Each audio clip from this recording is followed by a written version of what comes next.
Dollar का sign तो ये लोग इसलिए डिस्प्ले करते हैं, मतलब दिखाने के लिए कि ये कमांड रहेगी, ये कमांड है, ठीक है। npm init इससे चालू होगा। तो जैसे ही आप इस कमांड को कॉपी करोगे npm init को, उसके बाद आप सीधा जाओगे हमारे ब्लॉक फोल्डर में, फाइल मैनेजर में। जाओ आकांक्षा। हाँ कॉपी नहीं करना, तुम्हारा तो ऑलरेडी है, वैसे हाँ, ही बता मेरे रहा हूँ। कहाँ पे जाना, ब्लॉक फोल्डर में? अरे फाइल मैनेजर, हमारा फाइल मैनेजर है ना, ब्लॉक हाँ फोल्डर बनाया था, हाँ, हाँ यहाँ पे, यहाँ पे। ठीक है, इसके अंदर जाओ, हम्म, इसके भी अंदर जाओ। ठीक है। ठीक है, तो ये जैसे ही हम ब्लॉक फोल्डर के अंदर आएंगे तो अभी यहाँ पे हमें उस टाइम पे कुछ नहीं दिखेगा। तो इस डायरेक्टरी में हमें ऊपर से cmd ओपन करना है, करके दिखाओ। cmd command prompt. और यहाँ पे ना ना, रुको रुको रुको रुको रुको, कंफ्यूज हो जाएंगे, वो मत करो, जल्दबाजी मत करो, कंफ्यूज हो जाएंगे। यहाँ पे आके वो कमांड हम चलाएंगे, कौन सी? npm init, मतलब नोड पैकेज मैनेजर इनिशियलाइज। ठीक है, जैसे ही आप इनिशियलाइज करोगे तो आपका, मिनिमाइज करो इसको, cmd को। हाँ हाँ, ठीक है, तो यहाँ पे आपका कौन कौन से चीजें आ जाएंगी, आपके पैकेज डॉट जेसन फाइल बन के आ जाएगी, लास्ट, थर्ड और लास्ट वाली, सॉरी सेकंड लास्ट और लास्ट वाली, पैकेज डॉट जेसन फाइल और पैकेज लॉग जेसन फाइल। ठीक है, इतना समझ आया आपको, या करके करके बताएं एक नए उसमें। यस सर, आ गया। बाकी दीप्ति, धनश्री? आ गया सर। ठीक है, उसके बाद अगली कमांड देखो कौन सी दी है npm init के बाद, जाना आकांक्ष? हम्म, उसके बाद ये एंट्री पॉइंट तो छोड़ ही दो, क्योंकि ये जब हम npm init चलाएंगे तो उसमें हमें दिखेगी। एंट्री पॉइंट फाइल वो होती है हमारी जो एंट्री फाइल होती है, जैसे हमारा घर होता है ना, घर का मेन गेट खुलता है तो कौन सा कमरा आता है सबसे पहले, तो वैसा समझो। जब भी हमारा कोड रन होगा तो सबसे पहले एंट्री फाइल, फर्स्ट फाइल बिल्कुल कौन सी होगी, वो index.js। उसको हम बाद में app.js चेंज कर लेते हैं। ठीक है, तो npm init के बाद अगली कमांड है हमारी npm install express। ठीक है, तो उसी cmd में वापस से ओपन करो, यही cmd जो ओपन है नीचे। ठीक है, यहाँ पे जो हमने npm init चला लिया था, उसके बाद यहीं पे हम अगली कमांड चलाएंगे npm install express। तो हमारा एक्सप्रेस इंस्टॉल हो जाएगा, एक्सप्रेस डिपेंडेंसी या लाइब्रेरी। ब्लॉक फोल्डर में जाओ अपने फाइल मैनेजर में, यहाँ पे हमारा नोड मॉड्यूल्स बन के आ जाएगा।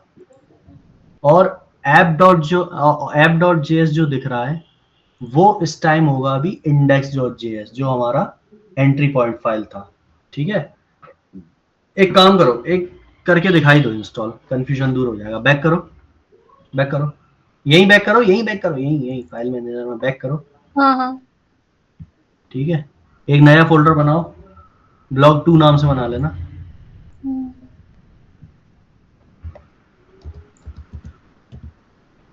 बाद में उसको डिलीट कर देंगे हम। ठीक। ठीक है, इसके अंदर आओ। तो पहली कमांड कौन सी थी, देखो आ रहा है, दिस फोल्डर इज एम्प्टी, जो मैंने बताया था।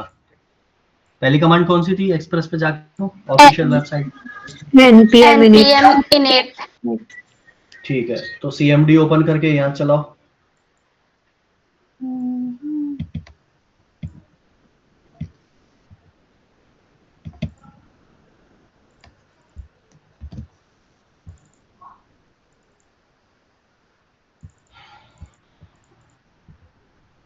cmd ओपन करो, यहीं पे उस उन दोनों हाँ को हाँ, क्लोज कर दो, उन दोनों को क्लोज कर दो, दोनों को, क्योंकि जी डायरेक्टरी देखो इसकी कौन सी जी है, जी, गलत है ना। हाँ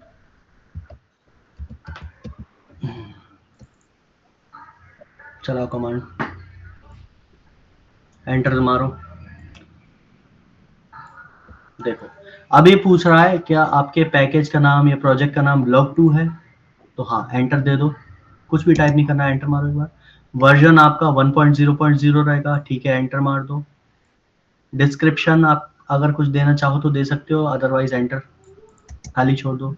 यहाँ पे ये देखो आ रहा है एंट्री पॉइंट इंडेक्स और जेएस रखना चाहते हैं आप, वो पूछ रहा है, तो अभी के लिए एंटर मार दो। टेस्ट कमांड कोई आपको ऐड करनी है, नहीं करनी तो एंटर मार दो। गिट रेपो, गिटहब की रेपो आपको ऐड करनी है, अभी के लिए नहीं करनी तो भी एंटर मार दो। कीवर्ड्स कुछ भी नहीं है, एंटर मार दो। सब ऑप्शनल है, ऑथर भी ऑप्शनल, एंटर मार दो। लाइसेंस एंटर, एंटर, ठीक है। अब मिनिमाइज करो ये सीएमडी, क्या क्या बन के आ गया देखो, पैकेज डॉट जेसन फाइल आ गई, ठीक है, लॉक फाइल अभी नहीं आई है। अब अगली कमांड कौन सी थी? npm install express। तो वापस से उसी सीएमडी पे जाओ और ये कमांड चलाओ।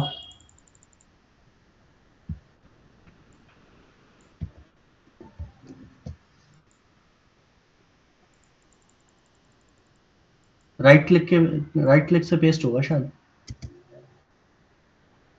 माउस के राइट क्लिक से नहीं हो रहा, हो गया ना? हो गया।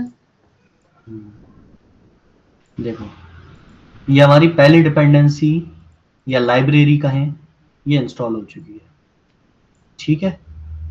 अब इसको क्लोज कर लो या मिनिमाइज कर लो सीएमडी को जरा भी,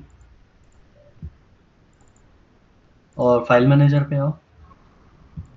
दूसरी कमांड से क्या क्या आ गया देखो, नोड मॉड्यूल्स आ गया, पैकेज लॉक फाइल आ गई, इंडेक्स फाइल अभी नहीं आई, ठीक है। तो अब इसको सीएमडी में ओपन करो, वो सॉरी वीएस कोड में ओपन करो। वो ओपन है ना सीएमडी? अरे क्या कर रहे हैं अपन, यहां से कोड स्पेस डॉट कर लो, वीएस कोड में ओपन करने के लिए कोड स्पेस डॉट,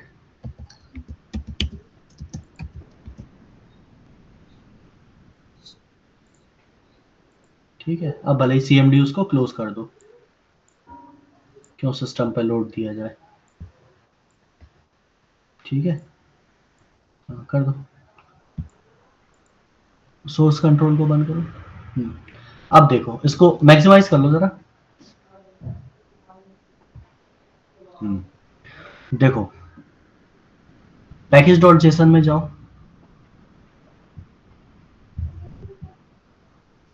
देखो यहाँ पे पहले नंबर पे जो नेम हमने पैकेज या प्रोजेक्ट का नाम सेट किया था npm init के टाइम पे log2 है, वर्जन 1.0.0, डिस्क्रिप्शन कुछ भी नहीं है। मेन, ये जो मेन है ना, ये है हमारी एंट्री फाइल, बिल्कुल पहली फाइल।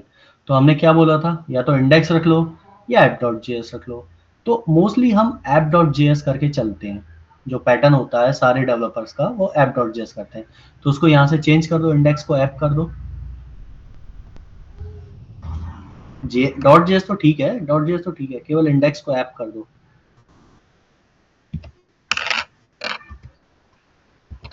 APP, बस सेव करो, ठीक है।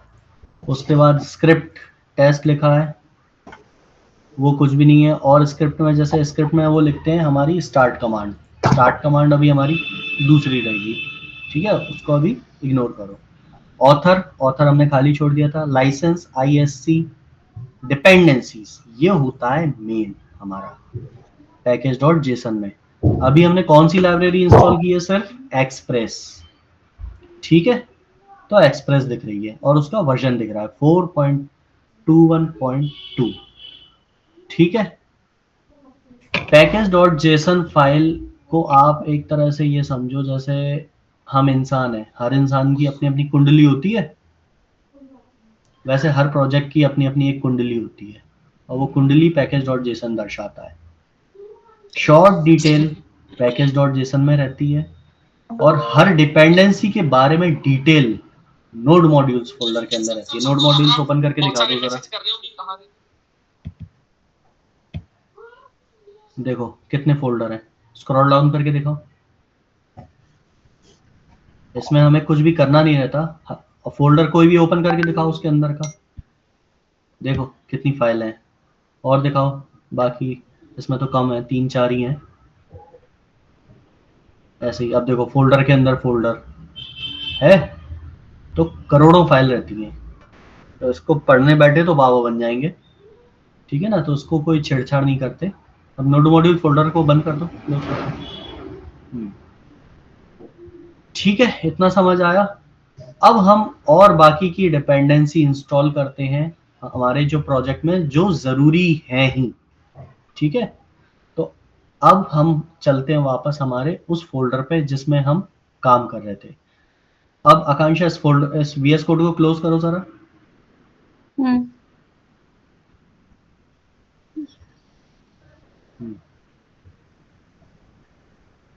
क्लोज करो ऊपर से, इसको भी क्लोज करो, 2 बार ओपन हो गया था शायद, पता नहीं कैसे। अरे अरे, ये भी फाइल क्लोज। मैनेजर क्यों, नहीं नहीं नहीं, फाइल मैनेजर क्यों क्लोज कर दिया? ठीक।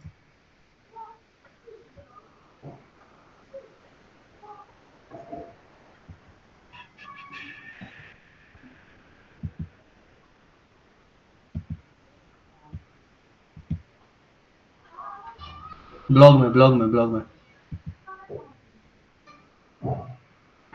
ठीक है, इसको ओपन कर लो वीएस कोड में।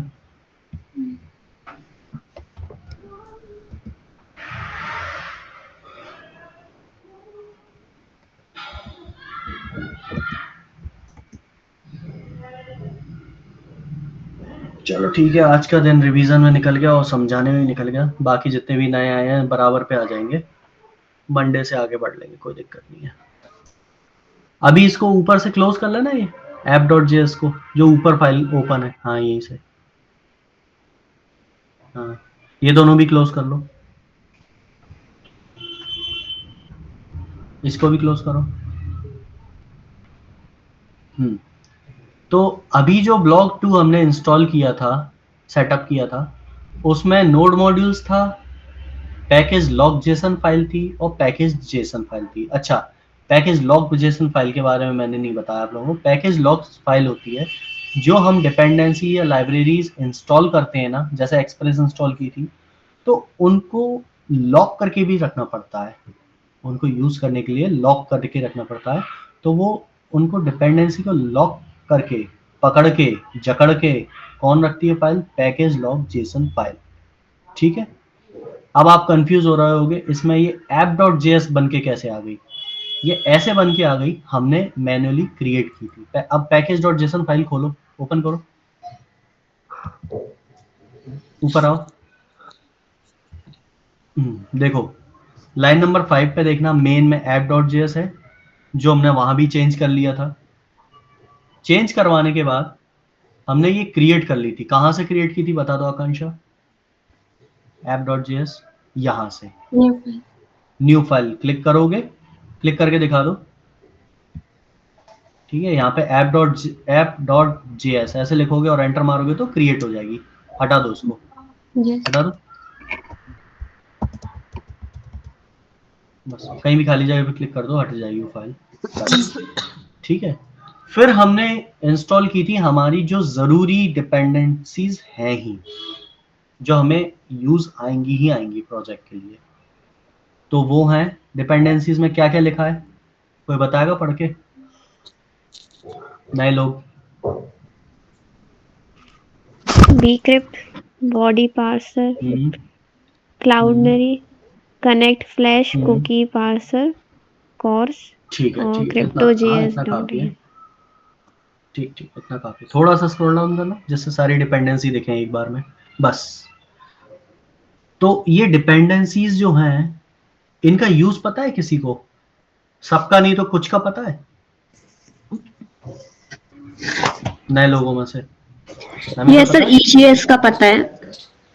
ठीक है, क्या होता है? EGS हम लोग व्यू फोल्डर में जाके क्रिएट करते हैं और फिर जैसे index.egs, edit.egs, update.egs टाइप की फाइल्स क्रिएट करते हैं यहाँ पर। और जो EGS होता है वो index.html का एक्सटेंशन होता है, मतलब डायनामिक बनाता है उसे।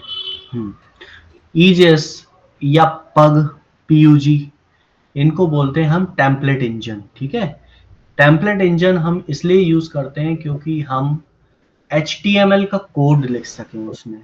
अब डायरेक्ट .js फाइल बना लेंगे तो उसमें HTML लिखेंगे तो उसको समझ भी नहीं आएगा फाइल को कि भैया कौन सी लैंग्वेज लिख रहे हो आप।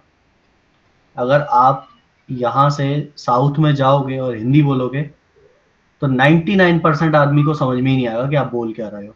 ठीक है ना, तो इसलिए टेम्पलेट इंजन का यूज हुआ। और भी टेम्पलेट इंजन है एक्सप्रेस के, EJS, पग और भी हैं, लेकिन मोस्टली यूज होता है EJS, जिससे हम HTML लिख सकें और उसमें हम डायनामिक वर्क कर सकें, जो हमारे डेटा है वो डायनामिक शो कर सके एक्सप्रेस की हेल्प से। ठीक है, तो पहली वाली से बताता हूं मैं। Bcrypt हम यूज करते हैं फॉर एग्जांपल, जैसे आप लोगों की सबकी फेसबुक होगी, फेसबुक को लॉग इन करने के लिए आपकी एक ईमेल होगी, एक पासवर्ड होगा।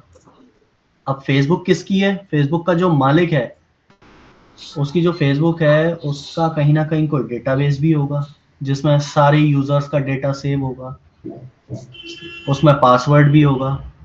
तो ऐसे तो अगर वो उसके हाथ में तो सब है, फिर फेसबुक के मालिक के हाथ में वो तो किसी का भी पासवर्ड देख सकता है, लॉगिन कर सकता है। तो सिक्योरिटी के लिए Bcrypt लाइब्रेरी यूज होती है। जब आप पासवर्ड अपना सेव करते हो रजिस्ट्रेशन के टाइम पे या जब अपडेट करते हो पासवर्ड, तो पासवर्ड जैसे फॉर एग्जांपल आपने डाल दिया 12345, तो उसको इनक्रिप्शन कर देता है। इनक्रिप्शन Bcryption आपने सुना होगा ना, इनकोड डिकोड। एक मतलब एक इनक्रिप्टेड स्ट्रिंग दे देता है, वो पता नहीं चलता उससे कि ये पासवर्ड क्या है। ठीक है, बॉडी पार्सर इसलिए यूज करते हैं कि जब हमारा फॉर्म का डेटा कंट्रोलर पे जाता है बैकएंड में सेव होने के लिए, डेटाबेस के अंदर जब हम सेव करते हैं, फॉर एग्जांपल जब आपने कभी कोई ऑनलाइन फॉर्म भरे होंगे, तो जब फॉर्म से आप सबमिट करते हैं तो वो जाता है सीधा कंट्रोलर में बैकएंड पे। तो वो डेटा इनिशियली जाता है स्ट्रिंग फॉर्म में, जेसन स्ट्रिंग फॉर्म में। जेसन क्या होता है? जावा स्क्रिप्ट ऑब्जेक्ट नोटेशन। बहुत लाइट वेटेड रहता है, बहुत फास्ट रहता है, इसलिए यूज होता है। अब उस स्ट्रिंग को वापस से ऑब्जेक्ट में कन्वर्ट करने के लिए हम यूज करते हैं बॉडी पार्सर बैकएंड के अंदर।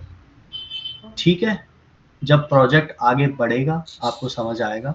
अभी कंफ्यूजन हो कोई दिक्कत नहीं है, मैं पूरा क्लियर करा दूंगा। अभी के लिए आप इतना समझ लो, जब फॉर्म से डेटा जाता है तो वो एक स्ट्रिंग रहती है, तो स्ट्रिंग तो एज इट इज हम सेव करा नहीं सकते, तो उसको हम बाद में ऑब्जेक्ट में कन्वर्ट करते हैं। क्लाउडिनरी, क्लाउड नाम से ही समझ में आ रहा होगा, क्लाउड, ये हम यूज करते हैं हमारी इमेजेस वीडियोस क्लाउड पे सेव करने के लिए। एक वेबसाइट है क्लाउडिनरी, हम उस पर अपना अकाउंट क्रिएट करेंगे, फ्री रहता है, और हम उसमें अपनी इमेजेस वहां सेव करेंगे। वहां से हमें फिर URL प्रोवाइड हो जाती है और हम उस URL को हमारे डेटाबेस में सेव कर देते हैं। तो ये है कि हमारा डेटाबेस मतलब ज़्यादा भरता भी नहीं है और फास्ट भी चलता है। ठीक है, second thing, connect flash. Connect flash जैसे आप लोगों ने देखा होगा कि जब आप फॉर्म भरते हो तो मैसेज लिखा आ जाता है कि thank you, your details has been submitted successfully, इस टाइप से। तो मैसेज दिखाने के लिए connect flash library. Cookie parser, जब हम लॉगिन कराते हैं तो हमें एक जो टोकन होती है हमारी JWT से, जेसन वेब टोकन से हमें प्रोवाइड होती है एक टोकन, तो कुकी में जब हम स्टोर कराते हैं तो उसके लिए यूज होती है। कोर्स, CORS, कोर्स ब्राउजर से जो डेटा हम भेजते हैं बैकएंड पे, वो हम डेटा सेफली बैकएंड पे पहुंचे हैकर्स से बचने के लिए, उसके लिए करते हैं। CryptoJS भी Bcrypt जैसा ही है। .env लाइब्रेरी इसलिए है कि जब हमारे प्रोजेक्ट में क्या होता है, कई सारी क्रेडेंशियल्स या URLs ऐसी होती हैं जो हमें मल्टीपल फाइल्स पे यूज करनी होती हैं।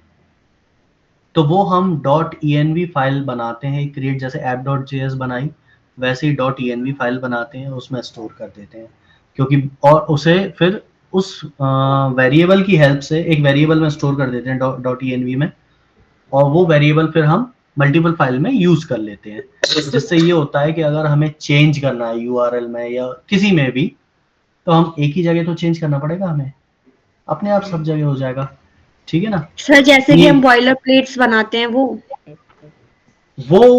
वो अलग चीज है, वो इंपोर्ट करना होता है। ठीक है, रिक्वायर या इंपोर्ट, वो ये चीज नहीं है। ठीक है। ठीक है। EJS आपको बता ही दिया, एक्सप्रेस आपको बता ही दिया। एक्सप्रेस क्या है? एक्सप्रेस फाइल अपलोड है जब हमारी फाइल्स, इमेजेस, पीडीएफ, वीडियोस जब फॉर्म से बैकएंड कंट्रोलर पे आती है, तो उनको हैंडल करने के लिए फाइल अपलोड की जरूरत होती है। एक्सप्रेस सेशन इसलिए यूज होता है क्योंकि जो हम मैसेजेस दिखाते हैं, your form is submitted successfully, तो सेशन की हेल्प से दूसरे फाइल पे जाता है, हम मतलब ट्रांसफर करते हैं। जेसन वेब टोकन जब हम लॉगिन कराते हैं तो ये हमें एक टोकन जनरेट करके देता है, जिससे हम जिसको हम कुकी में स्टोर कराते हैं और पता करते हैं यूजर लॉगिन है या नहीं है। क्योंकि जैसे आपकी फेसबुक है, आपके जो अंदर के पेजेस हैं फेसबुक के, होम, न्यूज फीड वगैरह, ये सब बिना लॉगिन के आप नहीं ओपन कर सकते। डायरेक्ट यूआरएल भी डाल लोगे तब भी नहीं ओपन कर सकते। वो जेसन वेब टोकन से ही चेक होता है कि यूजर लॉगिन है या नहीं है, सिक्योरिटी है ना। और MySQL 2 डेटाबेस यूज करने के लिए हम इसमें MySQL डेटाबेस यूज करेंगे, MySQL। ठीक है। MongoDB अगर करना है, MongoDB, Mongoose, तो हमारा ये प्रोजेक्ट हो जाएगा तो उसके बाद में बता दूंगा। अगर आपको MySQL आ गया डेटाबेस, तो MongoDB आपके लिए कोई बड़ी बात नहीं है करना। ठीक है। तो MySQL डेटाबेस आप में से जो नए लोग हैं, आप में से किसको आता है? सर थोड़ा बहुत आता है। थोड़ा बहुत आता है मतलब क्वेरीज आती हैं? कौन कौन सी आती हैं क्वेरीज? सर ऐसे अभी याद नहीं आ रही। चलो कोई दिक्कत नहीं है, मैं क्वेरीज भेज दूंगा व्हाट्सएप ग्रुप में। आप लोग सीधा सीधा शब्दों में बोल रहा हूँ, रट्टा मार लेना। ठीक है, रट लेना उसको। ठीक है। अब मुझे ये बताओ नए लोग, आपको यहीं तक समझना है या आगे भी समझना है? बाउंस तो नहीं जा रहा? नहीं सर आ गया इतना। मुझे एक चीज पूछनी थी, जैसे bcrypt और crypto.js में क्या डिफरेंस होगा? डिफरेंस ये होता है, दोनों ही इनक्रिप्टेड फॉर्म में हमारा पासवर्ड स्ट्रिंग प्रोवाइड करते हैं। Bcrypted ज्यादा पावरफुल होता है, CryptoJS इतना पावरफुल नहीं होता है। ठीक है। CryptoJS को आप डिकोड कर सकते हो, तोड़ सकते हो, मगर Bcrypt एक बार जो आपकी सीक्रेट स्ट्रिंग प्रोवाइड कर दी, तो उसको आप कभी तोड़ नहीं सकते। ठीक है, इसलिए मोस्टली हम Bcrypt ही यूज करेंगे। ठीक है ना। अच्छा, कशिश परेता, आप बिल्कुल चुप बैठे हो, आपको समझ आया नहीं आया? यस सर, और समझ आपकी आवाज क्लियर नहीं आ रही है। आ गया समझ में। अच्छा, आपको HTML CSS जावास्क्रिप्ट आता है? सर HTML और CSS तो आता है, बट जावास्क्रिप्ट थोड़ा बहुत आता है, पूरा नहीं आता है। अच्छा, मतलब जावास्क्रिप्ट के लिए आप दो लोग हो गए, धनश्री और कशिश, राइट? ओके, कोई इशू नहीं है। तो अब नए लोग बताओ, यहीं तक आपको रखना है? बाउंस तो नहीं जाएगा अगर इसके आगे बताऊं तो? क्योंकि टाइम हमारे पास काफी है, कोई इशू नहीं है। समझना इम्पोर्टेंट है, भागना नहीं है हमें। बताओ आगे करा दीजिए, आ गया वैसे इतना तो। सब लोग, नए जितने भी हैं, क्योंकि सर बस पुराने लोगों को तो आता है। जावास्क्रिप्ट का थोड़ा रिवीजन वगैरह चाहिए था। अच्छा, नहीं, जावास्क्रिप्ट का तो कोई नहीं, हम देख लेंगे, सब्स्टिट्यूट निकाल लेंगे उसका। अभी का बताओ, अभी आगे समझना है क्या? हाँ इतना समझ में आ गया। ठीक है, तो आकांक्षा, app.js में आ जाओ अब। ठीक है। देखो, ये है हमारी एंट्री फाइल। यहाँ पे हम हमारी जितनी भी लाइब्रेरीज हैं उनको रिक्वायर करते हैं। रिक्वायर इसलिए करते हैं जिससे हम उन लाइब्रेरीज को इस फाइल में यूज कर सकें। रिक्वायर मतलब आप ये समझो, लाइक रिक्वायर मतलब, रिक्वायर समझते हो आप लोग? नहीं समझते? उसके बिना हाँ, यूज नहीं जैसे करते। यूज करना, ठीक है। तो सबसे पहले हमारी एक्सप्रेस लाइब्रेरी, कॉन्स्ट एक्सप्रेस।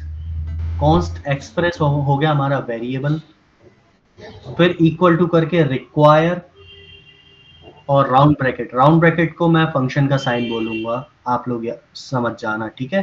पुराने लोगों को पता है, आप लोग भी समझ जाना। राउंड ब्रैकेट को मैं फंक्शन का साइन बोलूंगा, स्क्वायर ब्रैकेट को मैं एरे का साइन बोलूंगा, ठीक है।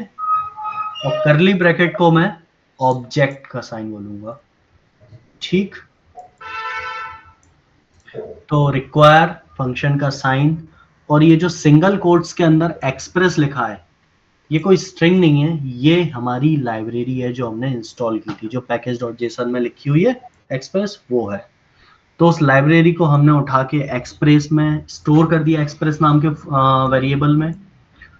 उसके बाद ऐसे ही .env लाइब्रेरी को स्टोर किया .env में। बॉडी पार्सर को बॉडी पार्सर वेरिएबल में स्टोर किया। एक्सप्रेस फाइल अपलोड को फाइल अपलोड में स्टोर किया। एक्सप्रेस सेशन को सेशन में स्टोर किया। कनेक्ट फ्लैश को फ्लैश में स्टोर किया। कुकी पार्सर को कुकी पार्सर में किया। और हमने एक पोर्ट डिफाइन कर दिया अपने मन से, 3010। ये आप कुछ और भी कर सकते हो, कोई इशू नहीं है, मन से किया है ये। क्योंकि जब हमारी एप्लीकेशन रन होती है तो ऑब्वियस सी बात है किसी ना किसी पोर्ट पे होती है। जैसे लिखा रहता है ना, लोकल होस्ट कोलन 3000 या 3010, इस टाइप से। तो हमने पोर्ट डिफाइन कर दिया। उसके बाद हमने एक वेरिएबल लिया ऐप नाम का। उसमें हमने जो ऊपर लाइन नंबर 1 पे एक्सप्रेस वेरिएबल था, उसमें जितनी भी एक्सप्रेस के अंदर चीजें होंगी लाइब्रेरी के अंदर, वो हमने ये फंक्शन बना दिया, एक्सप्रेस फंक्शन। अब उस एक्सप्रेस के फंक्शन को हम यूज करेंगे नीचे। लाइन नंबर 13 से स्टार्ट होता है app.use body parser .url encoded। URL जो होती है हमारी इनकोडेड होके आए, बॉडी पार्सर की जो बॉडी पार्सर है इनकोडेड होके आए सिक्योरिटी के लिए, ठीक है। उसके बाद app.use सेशन, सेशन के लिए यूज हुआ, जो मैंने बताया था। एक जो मैसेजेस हैं, जो लाइक कोई मैसेज दिखाना है, अलर्ट मैसेज या सक्सेस मैसेज, एक फाइल से दूसरी फाइल में ट्रांसफर करना है, तो उसके लिए सीक्रेट रहे, कुकी में स्टोर रहे। 60,000 मतलब कितना हो गया, ये माइक्रो सेकंड हो गया, कितना हो गया, हाँ माइक्रो सेकंड हो गया। मैक्सिमम 60 सेकंड मतलब 1 मिनट के लिए वो स्टोर रहे। उसके बाद रीसेव, रीसेव ना हो, फॉल्स। सेव अनइनिशियलाइज्ड, ये भी फॉल्स रहे, या आप गूगल सर्च कर लेना, ठीक है ना। उसके बाद थोड़ा नीचे आओ, app.use फ्लैश। फ्लैश मतलब फ्लैश मैसेज दिखाने के लिए, वही वाले जो मैं बोला, कौन से, सक्सेस मैसेज, एरर मैसेज दिखाने के लिए। उसके बाद फाइल अपलोड। फाइल अपलोड हमारी फाइल्स हैंडल करने के लिए, फॉर्म से बैकएंड पे जब जाती है file. Use stamp files. Use stamp file मतलब जो उसकी वैल्यू हमने दी है ट्रू, मतलब जो हमारी फाइल सेव होगी, एक टेम्परेरी फाइल नेम भी क्रिएट हो उसका, जिसकी हेल्प से हम उसे सेव कर सकें फाइल को, ठीक है। एक टेम्परेरी फाइल जनरेट होता है, जो फाइल का नेम रहता है उसी टाइप से अपने आप जनरेट हो जाता है एक टेम्परेरी फाइल। जब आप काम करोगे समझ आ जाएगा, ठीक है। कुकी पार्सर को कर दिया। express.json जो मैंने बताया था, फॉर्म से डेटा बैकएंड पे जाता है जेसन फॉर्म में, क्योंकि लाइट वेटेड रहता है और बहुत फास्ट रहता है। जेसन का फुल फॉर्म होता है जावा स्क्रिप्ट ऑब्जेक्ट नोटेशन, जावा स्क्रिप्ट ऑब्जेक्ट नोटेशन, ठीक है। उसके बाद .env.config हमने कॉन्फ़िगरेशन कर दिया। .env फाइल के लिए डिफाइन करना पड़ेगा, क्योंकि हम जो हमारी एंट्री फाइल है हमें डिफाइन इसमें करना पड़ेगा कि भाई हम हमारे प्रोजेक्ट में हमारी जो रूट डायरेक्टरी है उसमें जो एक फाइल हम क्रिएट करेंगे .env, .dot वाला नहीं, मैं बाद वाला कह रहा हूँ, डॉट जो डॉट लगा .env, इस तरह से हम एक फाइल क्रिएट करेंगे जिसमें हमारे जो इन्वायरमेंटल वेरिएबल्स रहेंगे, इन्वायरमेंटल वेरिएबल्स स्टोर करते हैं, लाइक URL है, हमारी सीक्रेट की हैं, या इस टाइप से, तो हम उसमें स्टोर करेंगे। व्यू इंजन EJS, जैसा कि नमिता ने बताया था, एक व्यूज फोल्डर बनाते हैं जो हमारा व्यू इंजन रहेगा, जो MVC का व्यू रहेगा, व्यू इंजन, ये हमारा व्यू इंजन रहेगा, इसमें हम HTML की फाइल्स बनाएंगे। अपलोड्स एक्सप्रेस डॉट स्टैटिक, और इसमें अपलोड्स, ये हमने इसलिए ये लिखी है लाइन, इसका मतलब ये है जब हमारी कोई हम जैसे फॉर्म से फाइल मतलब सिलेक्ट करेंगे, जैसे इमेज है, PDF है, तो वो जब सेव हो तो ऑटोमेटिकली हमारे प्रोजेक्ट डायरेक्टरी में एक अपलोड्स नाम का फोल्डर बन जाए और उसमें जाके सेव हो जाए। अगर हम मल्टर यूज कर रहे हैं क्लाउडिनरी की जगह, क्लाउड पे करेंगे तो इसकी जरूरत नहीं है, लेकिन अगर मल्टर यूज करेंगे, मल्टर और क्लाउडिनरी दो होते हैं, आप कंफ्यूज मत होना, बता दे रहा हूँ। क्लाउडिनरी के बारे में बता चुका हूँ। एक मल्टर लाइब्रेरी और होती है, मल्टर क्या करती है, आपके इसी प्रोजेक्ट फोल्डर के ही अंदर उन इमेजेस को सेव करती जाती है, क्लाउड पे नहीं रहते। तो क्या होता है, लेकिन उससे हमारे जो हम सर्वर पे हम वेबसाइट को लाइव करते हैं, तो क्या है, डेटाबेस भरता जाता है, जो डेटा है वो भरता जाता है। ठीक है, तो उसके लिए लाइन लिखी थी। उसके बाद लास्ट में आता है app.listen, ये रहता है पोर्ट डिफाइन करने के लिए और सर्वर डिसाइड करने के लिए, सर्वर चालू करने के लिए। ये अच्छा, आपको फंक्शन आते हैं ना नमिता और दीप्ति, जावास्क्रिप्ट में? याद है, थोड़ी बहुत तो याद है ना? हाँ, फंक्शन विद पैरामीटर सीखे आपने? यस सर, सीखे हैं। ठीक है, तो ये जो लिसन फंक्शन है, इसमें 2 पैरामीटर पास होते हैं। पहला हो गया पोर्ट, जो हमने ऊपर डिफाइन किया था 3010, और सेकंड पैरामीटर होता है हमारा एक फंक्शन, ये एरो फंक्शन बना है, जो round bracket, equal, arrow, curly bracket, ये है ना, ये हमारा एरो फंक्शन है। ये एडवांस जावास्क्रिप्ट में इस तरह से लिखते हैं, लिखने का तरीका है और कुछ नहीं है। ठीक है, और एक चीज याद रखना, इंटरव्यू में क्वेश्चन पूछा जाता है, what is call back function. तो कॉल बैक फंक्शन ये है, कॉल बैक फंक्शन जो हमने फंक्शन के अंदर एज अ पैरामीटर पास किया ना फंक्शन पोर्ट के बाद, वो हमारा कॉल बैक फंक्शन है। कॉल बैक फंक्शन हम तब यूज करते हैं जब हमें किसी पर्टिकुलर टास्क के एग्जीक्यूशन के बाद हमें उसको एग्जीक्यूट करना हो। एक पर्टिकुलर टास्क परफॉर्म हो गया, उसके बाद हमें कोई चीज एग्जीक्यूट करना हो, तो हम कॉल बैक फंक्शन यूज करते हैं। ठीक है, इसके अंदर हमने एक console.log में हम डेवलपर्स हम खुद को दिखाने के लिए एक लाइन लिख दी है, server is running at this port, local host colon this port. समझ में आया? अब मुझे बताओ कहाँ कंफ्यूजन है, कोई कंफ्यूजन हो तो बताओ।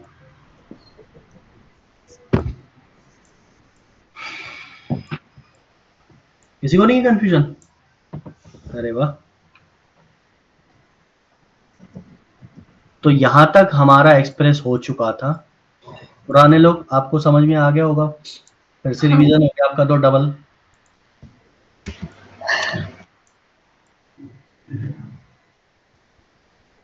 ठीक है, तो नए लोग समझ में आया? नमिता, दीप्ति, धनश्री, कशिश? Yes sir.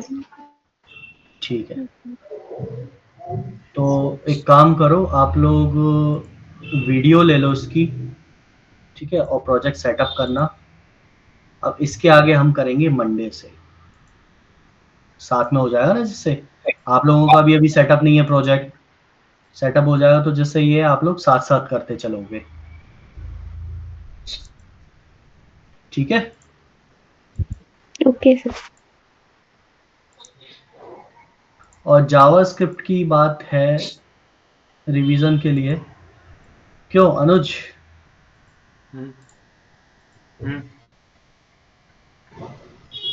तुम करवा दोगे जावास्क्रिप्ट?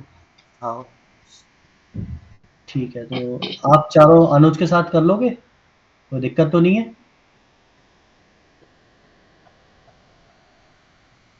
कर लेंगे। बाकी लोग नमिता, धनश्री, कशिश, यस सर, कर लेंगे। कोई प्रॉब्लम नहीं है ना? No sir. नो नहीं। बस ठीक है, फिर कोई दिक्कत नहीं है। चलो मिलते हैं मंडे को। बाय सबको। Thank you sir. Bye, sir. Okay.